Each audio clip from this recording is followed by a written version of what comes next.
प्रिय विद्यार्थियों, आज हम आपको सूरदास के पद इनका अंतिम पद्यांश करवाने जा रहे हैं।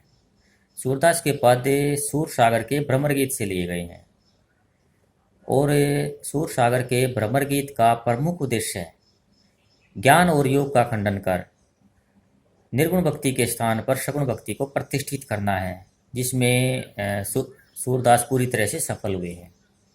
तो आइए शुरू करते हैं। हरि हैं राजनीति पढ़ी आए।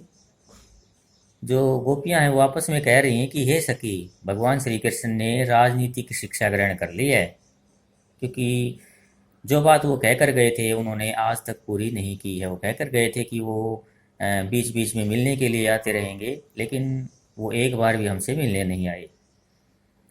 समुझी बातें कहत मधु करके समाचार सब पाए। मधुकर का मतलब यहाँ श्री कृष्ण के लिए भी प्रयुक्त हुआ है और उद्धव के लिए भी, कि हे सखी, श्री कृष्ण ने उद्धव के माध्यम से जो संदेश हमें भेजा है वो हमें पूरी तरह से समझ में आ गया है कि वो क्या कहना चाहते हैं।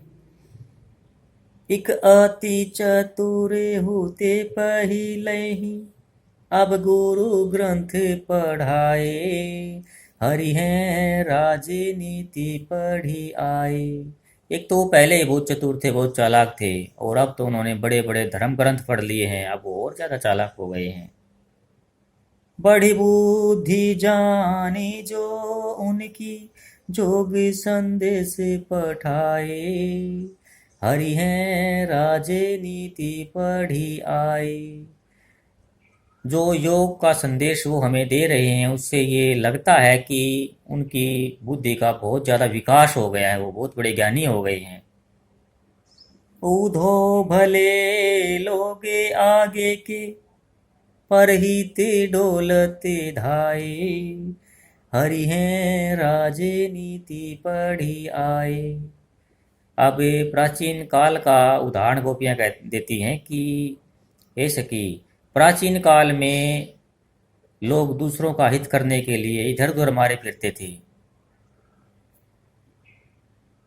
अब अपने मन फेरे पाई हैं, चलत जूहूते चुराए। हरि हैं राजनीति पढ़ी आए। इसकी भगवान श्री कृष्ण ने जो हमारा मन चुरा लिया था, अब हम उसको फिर से प्राप्त करना चाहती हैं। ते क्यों अनीति करें आपुने, जे और अनीति छुड़ाए। हरि हैं राजनीति पढ़ी आए। जो इंसान अनीति की बातें करता है, हम उससे नीति की उम्मीद कैसे कर सकते हैं? जो अन्याय करता है उससे हम न्याय की उम्मीद कैसे कर सकते हैं? राज धर्म तो ये है सूर्य जो प्रजा ने नाही सताए। हरि हैं राजनीति पढ़ी आए। अंत में भक्त सूरदास कहते हैं कि गोपियाँ कहती हैं कि एक राजा का धर्म यह है कि वो किसी भी तरह से प्रजा को नहीं सताता। राजा को प्रजा नहीं सतानी चाहिए। भगवान श्री कृष्ण ने हमारे पास जो योग का संदेश भेजा है, हम पहले ही दुखी थी, लेकिन उन्होंने हमारे दुख को और ज़्यादा बढ़ा दिया है। लेकिन भगवान श्री कृष्ण को ऐसा नहीं करना चाहिए। इन पंक्तियों में गोपियों की जो अनन्य निष्ठा है, अनन्य प्रेम है, अनन्य भक्ति है, उसका वर्णन किया गया है। उनकी दृढ़ता का इसमें प्रमाण मिलता है कि वो अपने भक्ति पर कितनी दृढ़ हैं।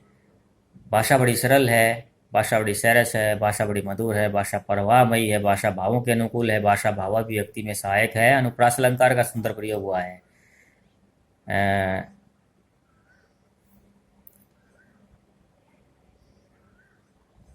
ब्रज भाषा का सुंदर प्रयोग किया है। ज्ञेयता का तत्व विद्यमान है, प्रसाद गुण विद्यमान है। उम्मीद है आपको समझ में आ गया होगा। घर पर रहें, सुरक्षित रहें।